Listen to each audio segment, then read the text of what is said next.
ای برف چرا تو اینقدر سفیدی؟ دلشاد جان سفید نه چو اینقدر تو خنکی بگو ای برف چرا تو اینقدر خنکی؟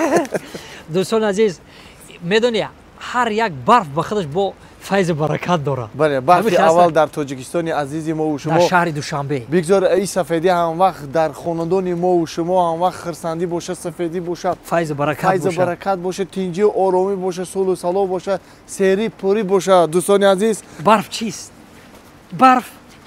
برف از کلمه یونانی گرفته شده معنیش سفید می باشد ولی با کم خنک می‌خوریم. مبارک باشد برف. این روز یکم روزی که در شهر دوشنبه در روز یکشنبه اینقدر برفی سفید زده است اینقدر برفی خنک زده است. با که با میل یعنی قربان یک ما تفشیده خنکی دی یخ کردیم. نه باشه که جدا میگردید این حال میام ها بچه 2 ساعت در میره مجدد کردیم. بیای نه مومره بیا تمام ما ببرم.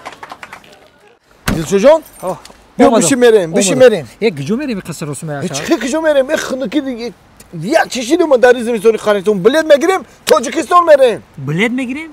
تو از برای هم بلدگیری مرا فرود کردی؟ خی ای اکات امرا میگفتی در همون خونه گرم کارت حل میکردم. چخه اینه میخوام اکا اینه با واتساپ اویاکا سی شهرزا زنگ میزنیم بلیتوی ارزون باورناک در 5 دقیقه کارت حل میکنه با تمام دنیا بلیت دوران اکا بلیتوی ارزون خیلی بگیزه کس که دوستان عزیز با شما هم توصیه می‌کنم که رنگ ما از خانه نبرآمده با واتساپ اویاکا سی شهرزا زنگ بزنید بلیتوی ارزون و باورناک است.